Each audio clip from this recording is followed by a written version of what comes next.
All right, we're going to continue our talk on chapter 12, psychological disorders. So we're going to talk about anxiety disorders. For this category of disorders, the hallmark or telling symptom is intense or pervasive anxiety or fear, or attempts, which are often extreme, to avoid these feelings. This category consists of 12 different disorders, including ones such as separation anxiety, panic disorder, and social anxiety. And these can be very debilitating. So, not only those feelings of anxiety or fear, but some individuals go so far as to never leave their home just to avoid these feelings. So, on top of the feelings being debilitating, also the behaviors the individuals engage in to avoid those feelings can drastically alter their quality of life. And we often see a high rate of these individuals also being diagnosed with depression as well as anxiety. So they typically have a comorbid diagnosis.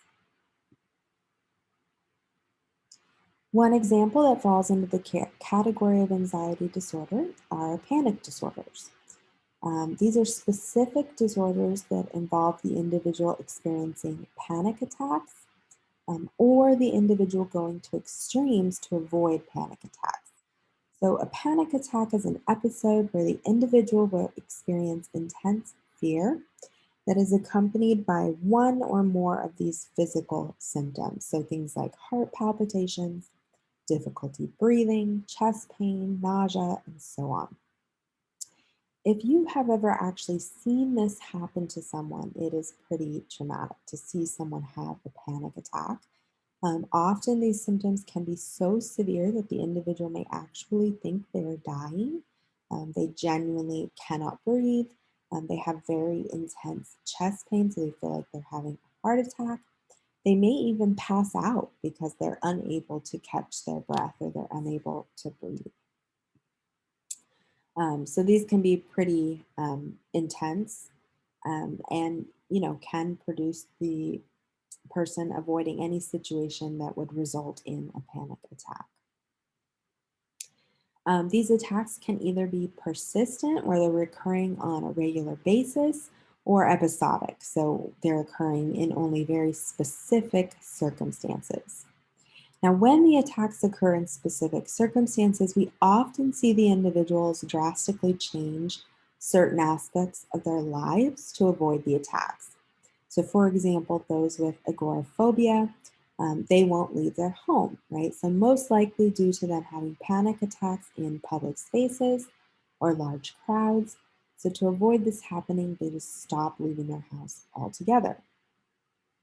Or maybe if an individual experiences a panic attack on an elevator, they may never use the elevator ever again. Okay? So, panic disorders. Now, to be diagnosed with a panic disorder, the individual has to experience either reoccurring or unexpected panic attacks at some point and have at least four of the symptoms listed here. So, sweating, trembling, or shaking, and they mean having these symptoms in the presence of whatever object or person or situation where the phobia has been associated with, right? The panic attack has been associated with. So, whatever is producing fear. So, they feel dizzy, unsteady, lightheaded. They can have numbness or tingling sensations in their limbs. Have a fear of losing control, right? So they want to avoid those panic attacks because they feel like they've lost control of their body, and so on. So again, at least four of the following symptoms. Additionally, the panic attacks have to be followed by these symptoms within a month of the panic attack occurring. So the individual experiences persistent concern or worry about future possible panic attacks. So they think things like they're going to have a heart attack or they're losing their mind and things like that.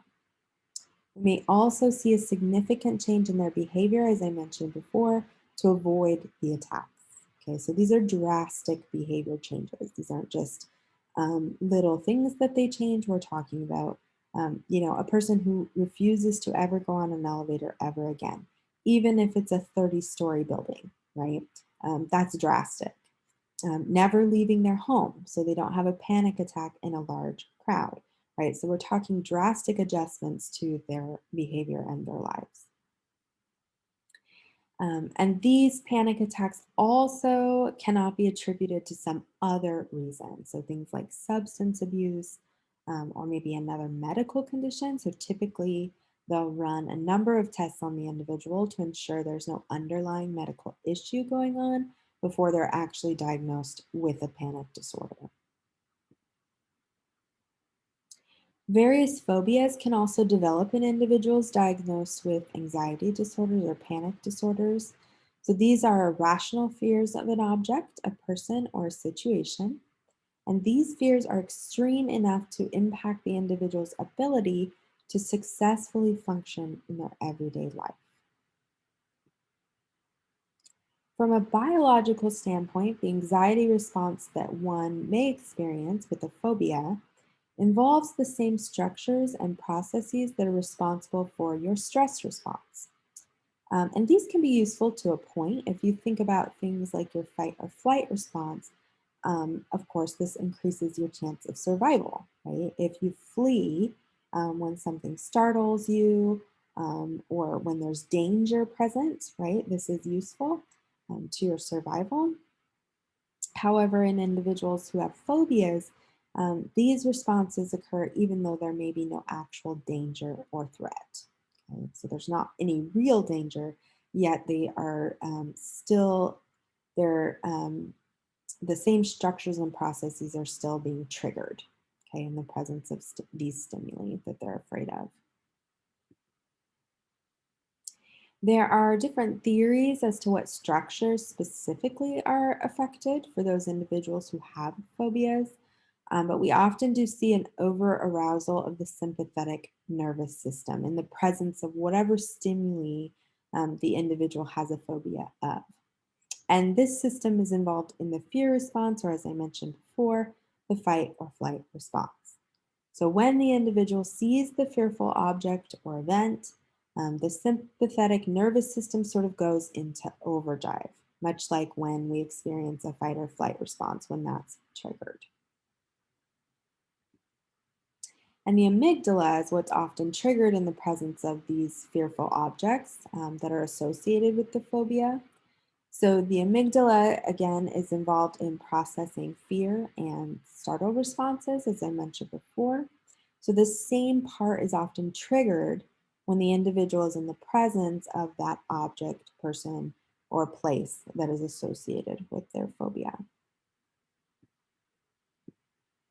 And there have been studies on this where responsiveness of the amygdala was compared with individuals who have social phobias and individuals who do not.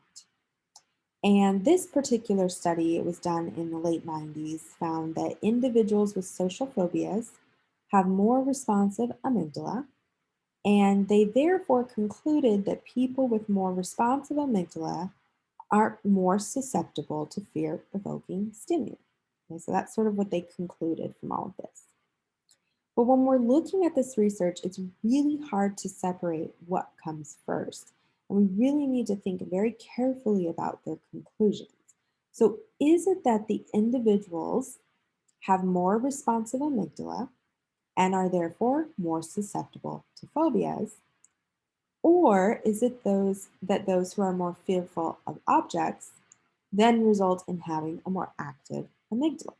Right? So it's very hard to parse out which comes first in this type of research. So we just need to view the results with some skepticism. But I wanted to mention that there has been some research done on this amygdala abnormality in phobia disorders. There are also theories that phobias are actually learned, right, from experiences with our environment through conditioning, either classical, operant, or something called social learning. So the learning theory of phobias looks at this as a two-process theory. Where first, there's the acquisition of the phobia. So this is where the fear response is paired with an object through classical conditioning, and then maintenance of the phobia behavior in other circumstances. And this maintenance often happens through operant conditioning. So, if a phobia is developed through classical conditioning, so this is the viewpoint of learning theories. This is often the viewpoint of behavior analysts as well. Remember, they focus on the learning history of the individual. So, some sort of traumatic experience may happen, right? So, for example, let's say you get bit by a dog. This results in pain, okay? And it may eventually result in the individual having a phobia of dogs. So, why is this? Well, if we look at this through the lens of classical conditioning, dogs are paired with pain. Um, so, the neutral stimulus is the dog. This is paired with an unconditioned stimulus of pain. No one has to teach you that it hurts when you get bit, right? And that results in the conditioned response of fear, right? So that dog goes from being a neutral stimulus to being a conditioned stimulus, resulting in the response of fear. Okay. Another example is if an alarm goes off while you're in an elevator, even though everything is fine. So let's say it's a false alarm, you're still probably going to experience some fear or a startle response in the elevator, right? Because a loud sound is not something anyone has to teach you to respond to. That's an unconditioned stimulus. So in this case, the elevator starts as the neutral stimulus. It's paired with the unconditioned stimulus of the loud sound, resulting in the unconditioned response of startle or panic response. But then in the future, the elevator becomes the conditioned stimulus, right? Because it was paired with fear or startle. So now the elevator alone, even if the alarm doesn't go off, can result in a panic attack, right? The conditioned response. So if any of this that I'm talking about is kind of confusing to you, go back to our classical conditioning lecture. I think it was week 2. Go back to that, review how neutral stimuli are paired with unconditioned stimuli and then become conditioned stimuli themselves, right? So that is what we're looking at here when we're talking about phobias. So some sort of stimulus that begins as neutral is paired with a fear response, and then that stimulus alone results in the panic attack or the fear response in the future. Phobias can also occur through something called social learning. So, this is just to say that as humans, we learn from each other, right? We learn from observation. So, if you observe fear from someone else, so for example, when you're a small child and you observe your parents being afraid of something, you may also be afraid of it too. So, one good example of this is think of how many children are afraid of the dentist. For some kids, it was because they had a bad experience, right? So classical conditioning took place. The dentist was paired with pain, and now they have a fear of the dentist. But for actually a lot of kids, their parents hated the dentist and were always nervous about going. So now the child learns to also be afraid and nervous when going to the dentist. Something I did with my kids so that this wouldn't happen. We threw a party every time we went to the dentist when they were really little. So it would be like a whole special day. We would get like donuts in the morning, which I know is kind of counterproductive when you're trying to prevent cavities, but we would go get a donut. And then we would go to the dentist, and then we would go to Target, and they'd each get a little toy and a little treat, and we would just have sort of a party day. And I always said, it's dentist day, it's party day, we're so excited. And now to this day, and my kids have had work done on their teeth, so it's not that they've never experienced maybe something that's a little scary at the dentist or something that hurts a little bit. They've had fillings, they've had to do things that weren't pleasant, but they both still love the dentist. And I do think it's because They learned, their learning history is such that the dentist is a positive thing that results in fun and a party. And so they learned that the dentist is not something to be afraid of. So, learning through observation or social learning is definitely a factor when we're looking at phobias for people. Another way phobias can also develop is by hearing about the danger from someone else. So, someone can just tell you you should be scared of something, and it can result in you actually being afraid of it. And finally, those phobias are often maintained through operant conditioning. So, for example, if the individual starts to experience the conditioned response of anxiety or fear when they're near the object that has been paired with this, the person tries to get away from that object, right? So, getting away from the object is, of course, going to reduce their feelings of panic, fear, and anxiety, right? If they're in the presence of something, they're starting to panic. If they get away from it, right, or avoid it, that panic goes away. So this is negative reinforcement. There's an aversive stimulus, the individual engages in some behavior, and the aversive stimulus is removed. And the person is now more likely to engage in that behavior to avoid the object in the future and avoid those feelings of fear. And the phobia persists because of this, right? Um, because now they can escape. They have a behavior that allows them to escape that object. They're going to now engage in that behavior, but the phobia doesn't necessarily go away, right? It's just that they're avoiding the object that causes the panic. And there are numerous treatments for this, but we will get into those in the next chapter when we talk about treatments of these disorders. And they do involve, the opposite of this. So the individual escapes the object. Typically, treatments for this, you expose the individual to the object and you don't let them escape. And eventually, they no longer panic. But we'll talk about that next week. The last category we're going to talk about is personality disorders.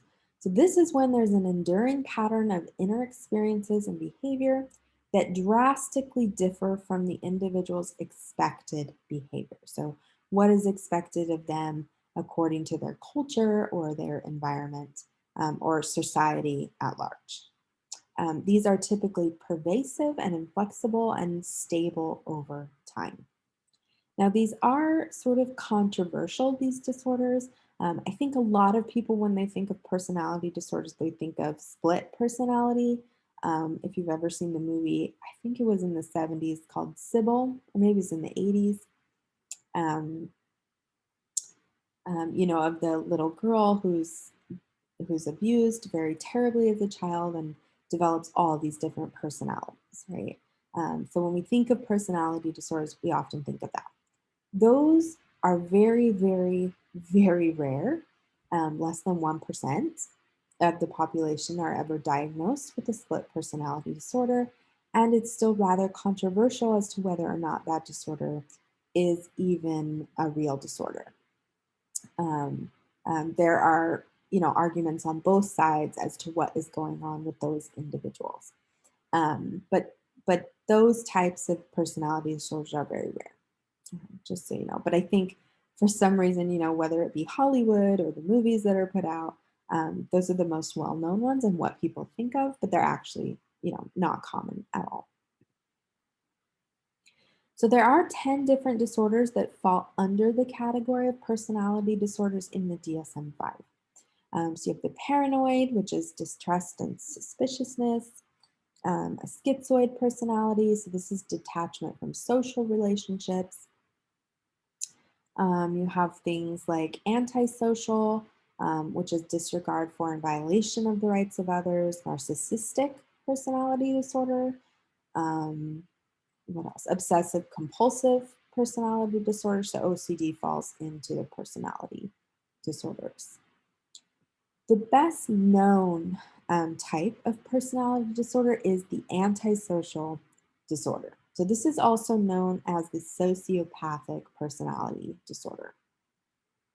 And this is characterized by a persistent pattern of disregard for the rights of others, even to the point of violating their rights. So these individuals often show no regard for moral or ethical rules, and they lack any guilt for wrongdoings that they might, engage in.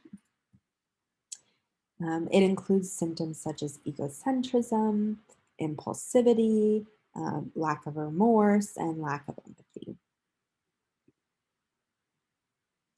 This is often seen more in men, so 3 times more than in women, and includes roughly 1 to 2% of the general population. Okay. But when we look at an isolated population, for example, males in the American prison system, we see that 60% of incarcerated males have been diagnosed with antisocial personality disorder.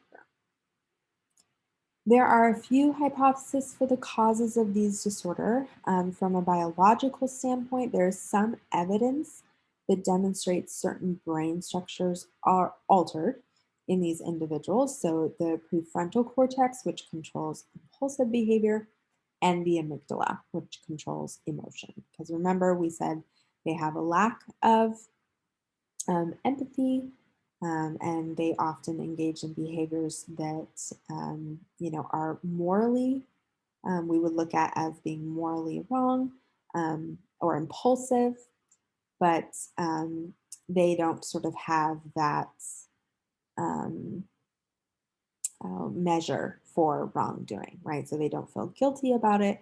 They engage in these impulsive behaviors. These behaviors we would not consider to be moral or right or socially acceptable. From a learning standpoint, some research has looked at imitative behavior as well as childhood experiences. So, if they observe someone else behaving this way, they may also engage in these behaviors. And also, children who have experienced or witnessed abuse, they may then engage in that later on in their lives. And that is all for Chapter 12 on psychological disorders.